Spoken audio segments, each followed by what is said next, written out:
Historien, mais aussi journaliste, il a écrit plus d'une quarantaine d'ouvrages sur les dynasties souveraines et les destins d'exception. Et il publie un ouvrage au titre énigmatique, La momie hurlante et autres. Philippe Delorme, bonjour. Bonjour. Merci d'être avec nous sur TV Liberté. Le « et autres » est important parce on va voir qu'il y en a 124 autres énigmes. Après les livres d'histoire, vous vous lancez dans l'épouvante avec La momie hurlante. Oui, alors c'est l'éditeur qui a choisi de sortir ce titre parmi les 125 énigmes qui sont traitées, d'ailleurs que j'avais traitées au fil des années et au fil des semaines dans Valeurs Actuelles, où j'ai une chronique.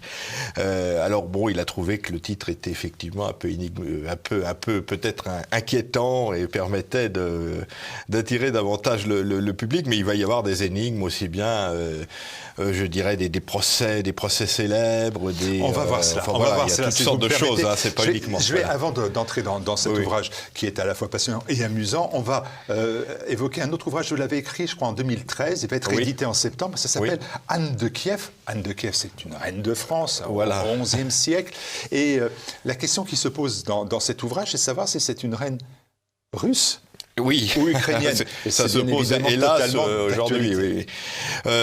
Non, si vous voulez, justement, ce n'est ni une reine russe, ni une reine ukrainienne, dans la mesure où ces notions de Russie et d'Ukraine n'avaient aucun sens au XIe siècle. Hein. On est à une époque où il y a une sorte de grand État qu'on appelait la Ruthénie en latin, ou la Rousse de Kiev, hein, qui était un État qui avait été créé d'ailleurs par des Scandinaves, par des Vikings, hein, qui avaient donc envahi cette grande plaine qui va depuis la Baltique, la mer Blanche jusqu'à la mer Noire pratiquement, et donc cet ensemble qu'on appelait Rousse était donc une mosaïque d'États plus ou moins indépendants, d'États-cités plus ou moins indépendants, dont Kiev était la métropole principale. Mais parler à cette époque d'Ukraine ou de Russie, ça n'a absolument aucun sens. Et effectivement, je pense qu'Anne de Kiev pourrait aujourd'hui être plutôt un trait d'union entre les Slaves du Sud, les Slaves de l'Est plutôt, c'est-à-dire aussi bien russes, biélorusses qu'ukrainiens, qui sont finalement très proches, qui sont des frères. Hein, je dirais c'est cette idée d'envahir la Russie, que la Russie envahisse l'Ukraine, c'est comme si la France envahissait la Belgique en quelque sorte. J'espère que la France va essayer de jouer les bons offices et avoir un rôle. Vous êtes historien et journaliste aussi. Voilà. Le journaliste, il voit comment ce conflit, cette guerre? Écoutez, moi je vois cela comme un conflit qu'on a attisé, hein, c'est-à-dire que la Russie de Poutine, bien sûr, a un côté belliqueux et elle a attaqué d'une manière absolument inacceptable un pays voisin, indépendant et reconnu officiellement par l'ONU, hein, et ça c'est absolument inacceptable, mais c'est vrai que la puissance américaine derrière, l'OTAN, etc., ont beaucoup mis d'huile sur le feu pour cette politique de containment, vous savez, hein, de contention, on pourrait dire en français, de la puissance russe. Hein. C'est vrai que tout autour de la Russie, il y a une espèce de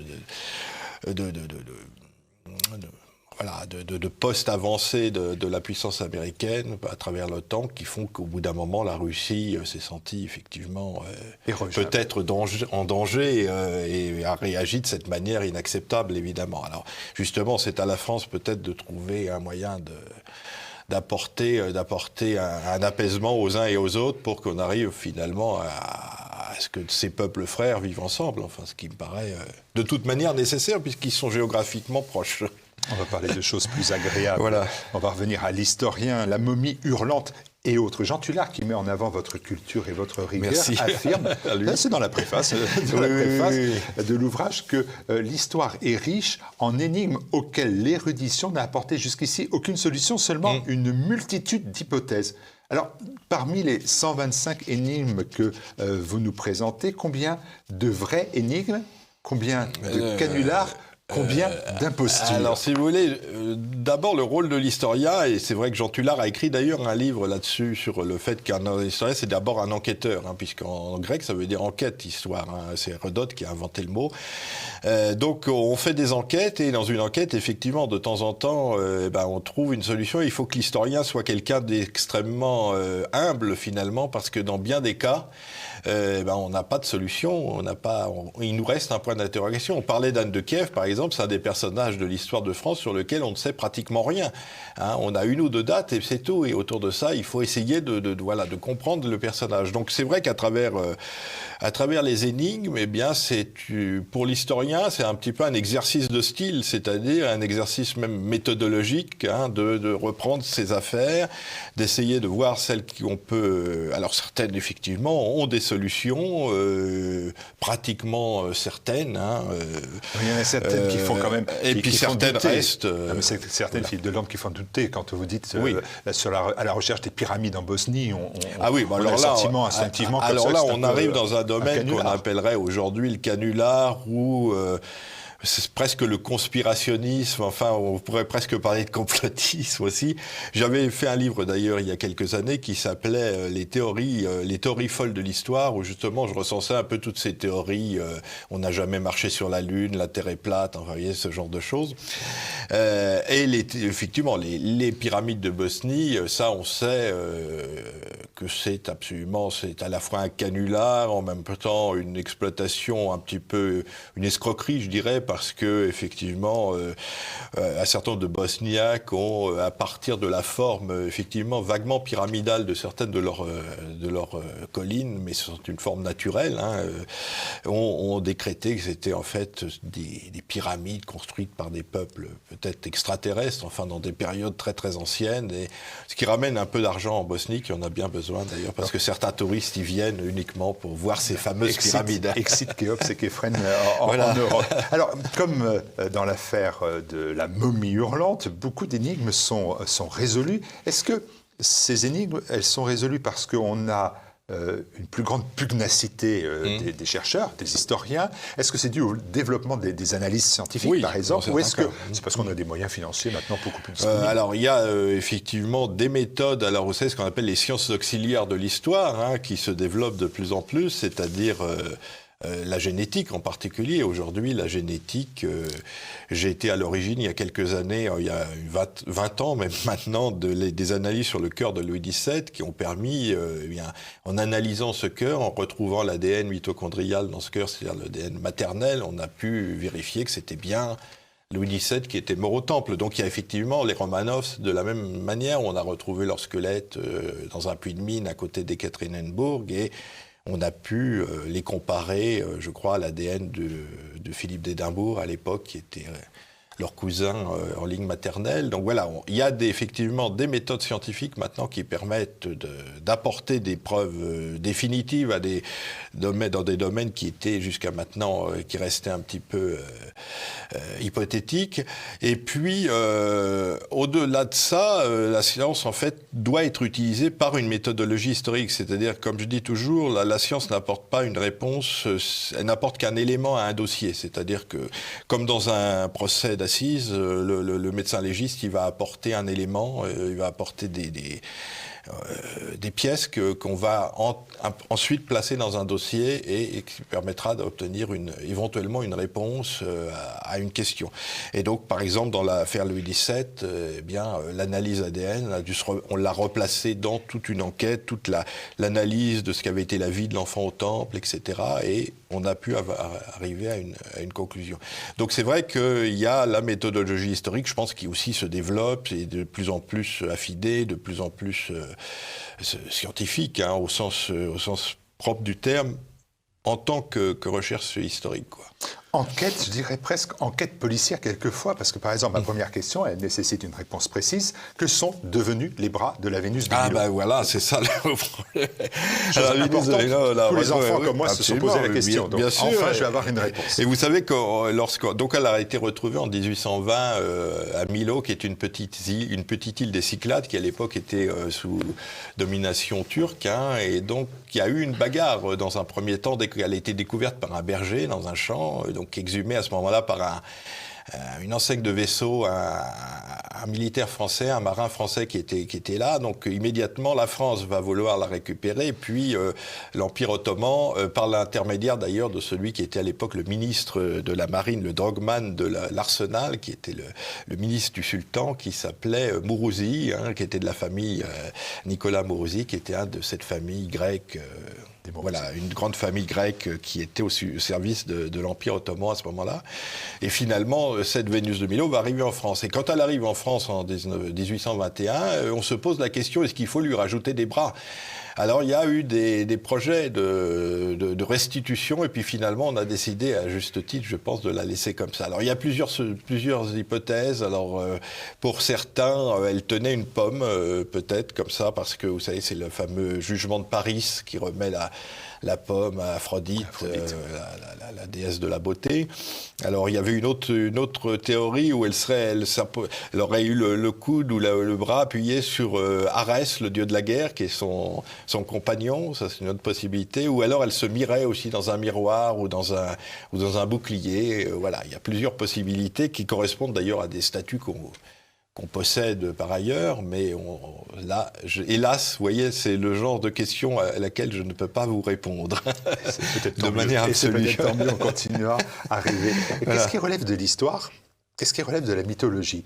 Je prends un exemple encore dans votre ouvrage qui peut raisonnablement susciter le doute, à la fois féminine et belliqueuse, les Amazones. Et elles ont vraiment existé ? Alors les Amazones, effectivement, les Amazones, elles apparaissent surtout dans la mythologie, dans les textes en tout cas de la Grèce la plus ancienne, puisqu'elles apparaissent déjà dans l'Iliade, où il y a une reine amazone qui vient à la rescousse des Troyens au moment du siège de Troie.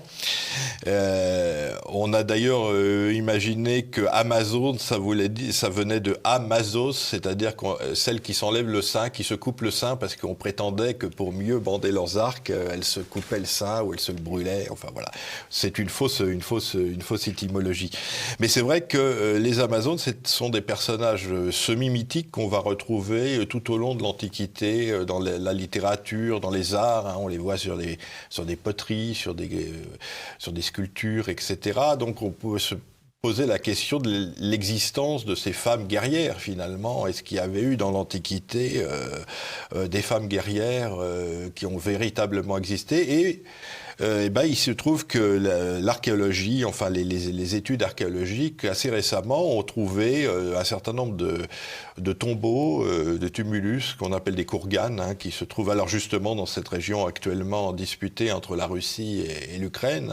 Alors on est aux confins du Kazakhstan, de l'Ukraine et de la Russie. Là, on a retrouvé ces tombeaux, et dans ces tombeaux, il y avait des squelettes féminins avec non seulement des bijoux, mais aussi des armes, et en plus des femmes qui manifestement avaient une ossature assez développée, donc des guerrières avec leurs armes. Donc manifestement, il y avait effectivement dans cette région de la mer d'Azov, au nord de la Cappadoce, un certain nombre de tribus où les femmes étaient aussi... Les Amazones validées. Énigme incroyable. Voilà, aussi. Là, c'est validé d'une certaine manière, mais effectivement, ça repose sur une réalité historique. J'ai trouvé une autre énigme. Alors ça, c'était pour le breton que vous êtes. Enfin, je suis breton par alliance, parce que mon épouse est bretonne, et voilà, je me suis dit, il y a une énigme incroyable que tous les Bretons vont écouter avec attention. C'est pour les habitants de Pont-l'Abbé et du pays Bigouden, Arvro-Vigouden, ils auraient une parenté avec Gengis Khan et le Dalai Lama. Oui, alors ça, c'est les Bigoudins, vous savez, c'est vraiment... C'est pas généalogie, c'est facile. Alors, en Bretagne, si vous êtes breton, vous savez que les Bigoudins sont considérés comme un peuple un peu à part, on les aime pas beaucoup, parce qu'ils ont un aspect physique, des caractéristiques physiques, dit-on, un peu particulières, des yeux bridés, les pommettes hautes, un visage un petit peu asiatique. Et alors, ça effectivement, c'est un tout petit pays, le pays Bigoudin, c'est une vingtaine de communes, 50 000 habitants, donc c'est vraiment très petit. On se souvient surtout des coiffes, des hautes coiffes des femmes bigoudaines, qui est devenu d'ailleurs le symbole de la Bretagne, alors que ça ne l'est pas en réalité. Et c'est vrai que, par exemple, Père Jacques Azélias, dans son Cheval d'orgueil, qui lui était bigoudin, dit on est vraiment un peuple à part, etc. Donc c'est vrai que cet aspect physique un peu particulier, c'est un peu un isolat, ça donne l'impression d'un isolat ethnique. Hein. Philippe Delorme, vous êtes en train de dire à des Celtes qui sont peut-être mongols, donc il faut... Attendez, je vais me rattraper très vite. Je vais me rattraper très vite. En tout cas, au XIXe siècle, il y a eu plusieurs livres un certain Maille de la Bourdonnais, qui était un parent de l'explorateur, enfin du navigateur, avait écrit un livre en expliquant que les bigoudins étaient apparentés effectivement aux Mongols, aux Tibétains, voire aux Indochinois, etc. Bon, il y a eu plusieurs livres là-dessus, mais finalement, eh bien, on s'est rendu compte que tout ça n'était pas sérieux grâce à la science, justement. Là, on parlait de l'ADN tout à l'heure. En 1983, il y a eu une grande analyse faite par l'INSERM, sur la génétique et sur le profil génétique des bigoudins. Et on s'est rendu compte effectivement qu'il y avait une certaine homogénéité de cette population, qu'elle était un peu différente de la population bretonne. Mais qu'elle était finalement plus celtique, vous voyez, comme quoi, que les Bretons, que les autres Bretons, parce qu'elle est très proche génétiquement des habitants de l'île de Man, donc en Angleterre, et des gens du Pays de Galles, de la Cornouaille, etc. Donc finalement, ils sont plus Bretons que les Bretons. Bon, tout rentre dans l'ordre. Donc exit l'histoire des origines. Alors on avait même parlé des origines phéniciennes, voire atlantes. L'Atlantide, enfin voilà, tout ça n'est pas sérieux. On poursuit parce que, là encore, vous faites preuve d'audace. Vous qui vous intéressez aux monarchies, oui. Vous n'hésitez pas à nous expliquer que Louis XIV descendait du prophète Mahomet, que c'est le sang du prophète qui coulait dans les veines de Louis XIV. Un petit point d'interrogation. Et vous vous posez la question encore plus incongrue de savoir s'il guérissait nos rois de France, les écrouelles. Oui, alors pour Mahomet déjà, alors c'était la comtesse de Paris, feu la comtesse de Paris, donc l'ancienne comtesse de Paris, Isabelle, qui avait écrit un bouquin sur une biographie de Blanche de Castille, son aïeule. Et elle écrivait, on raconte qu'un cheikh arabe d'Espagne aurait marié sa fille à un roitelet chrétien et que de ce fait, Blanche de Castille descendrait du prophète. Alors, en creusant, d'Orléans, ça. Alors ça, c'était... Oui, c'est ça, on rentre dans un autre problème généalogique. Donc, si on creuse un petit peu cette légende, on se rend compte finalement que c'est pas aussi évident que cela. Hein. D'abord, on avait essayé de penser que cet ancêtre musulman aurait été une certaine Zaïda qui avait épousé Zaïda ou Isabelle de Séville qui avait épousé Alphonse VI de Castille. Donc ça, le mariage est attesté, mais cette Zaïda, elle n'était pas du tout de famille noble, elle descendait absolument pas du prophète, et en plus, sa descendance n'a pas fait souche dans la famille de Castille. Donc c'est pas elle. Après, on a proposé une autre possibilité qui semblait plus intéressante, c'est la famille des Banu Qassi. Alors les Banu Qassi, c'est une tribu d'origine visigothique. Hein. Vous savez, les Visigoths avaient envahi l'Espagne avant les musulmans, et donc un certain nombre de ces Visigoths se sont convertis à l'islam au moment à l'Andalous, hein, et donc sont devenus les Banu Qassi, alors qu'ils s'appelaient les Cassius à l'origine. Hein. Et donc un de ces Banu Qassi aurait épousé une descendante du calife Othman, troisième calife de l'islam. Bon, tout ça est plus ou moins attesté, sauf que le calife Othman n'avait pas de lien avec le prophète, parce que, en fait, on est pratiquement certain que les seuls descendants qui existent de Mahomet sont les descendants de ses petits-fils, donc de sa fille Fatima, donc qui avait eu deux fils, Hussein et Hassan, qui ont donné des lignées, un certain nombre de lignées, en particulier la lignée royale du Maroc, la lignée royale de Jordanie. Voilà. Donc aucun des princes d'Europe apparemment ne descend ni de Hussein ni de Hassan, et donc il n'y aurait pas cette ascendance prophétique serait... Dont acte pour Louis XIV. Donc, il ne guérissait pas les écrouées. Alors les écrouées, écoutez, je ne sais pas, il faudrait être faudrait vérifier. En tout cas, ce qui... En période de Covid, il nous aurait été précieux. En tout cas, il estimait pouvoir les guérir. Hein. C'est une...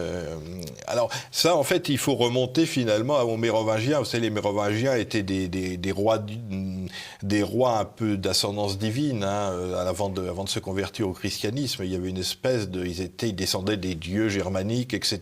Et à travers ça, ils avaient une espèce de pouvoir thaumaturgique. Et donc, toute cette idée de pouvoir thaumaturgique est passée ensuite au roi de France à travers le sacre, donc le sacre étant le 8e sacrement, leur donnait au roi une espèce d'aura un peu divine et sacrée.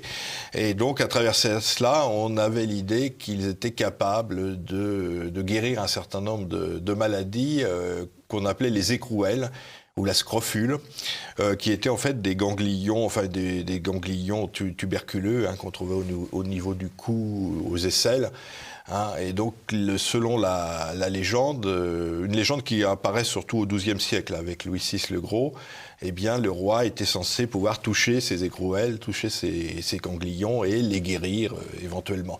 Alors, les guérisons sont plus ou moins attestées hein, au travers de l'histoire, mais en tout cas, la pratique s'est faite jusqu'à Charles X. Hein, même encore Louis XIV, par exemple, c'est assez hallucinant parce que pendant son règne, il a régné 73 ans, mais enfin, il a touché 200 000 personnes. Vous imaginez, 200 000 malades.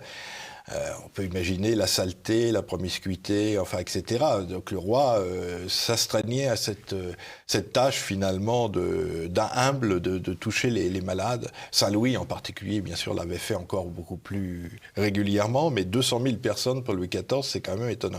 Alors sur ces 200 000 personnes, combien ont été soignés il n'y a pas de statistique. On ne le sait pas.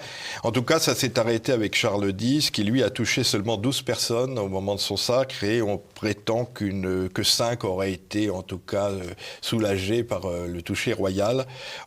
Ce qui n'avait pas été le cas de son neveu, puisque le fameux Louis XVII, qui est mort au Temple, par une ironie de l'histoire, est finalement mort de cette maladie. D'une certaine manière, les écrouelles, qui était le mal royal, a emporté le dernier, finalement, rejeton de la dynastie. Alors, on pourrait continuer pendant des heures à vous écouter. Les thèmes et les exemples sont nombreux. J'invite d'ailleurs les téléspectateurs à découvrir ce livre qui est à la fois, je dis, amusant et passionnant de bout en bout. 125 énigmes avec beaucoup de choses que l'on apprend au fur et à mesure. Donc n'hésitez pas c'est très varié, à l'acheter sur la boutique officielle de TV Liberté, sur le site tvliberté.com.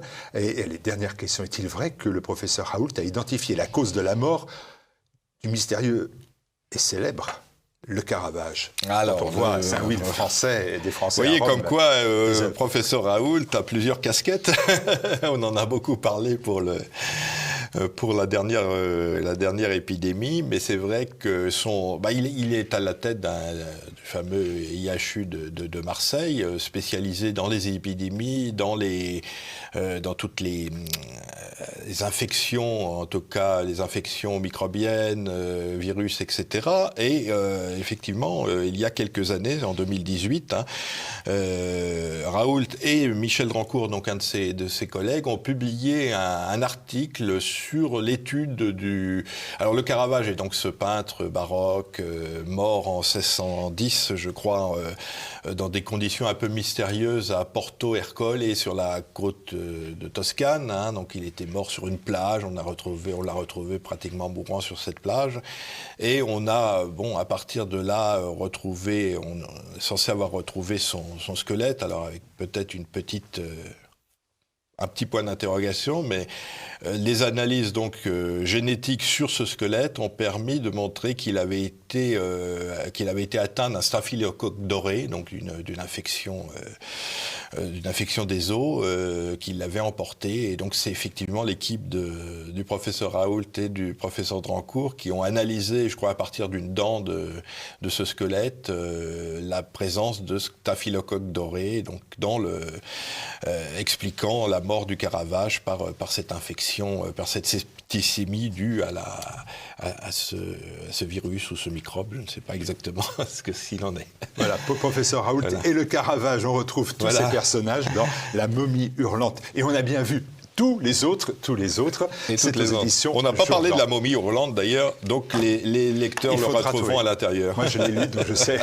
Retrouvez la momie hurlante, vous comprendrez de quoi il s'agit. La voilà, ici, cette momie hurlante. Merci à vous, merci Philippe Delorme. Merci beaucoup.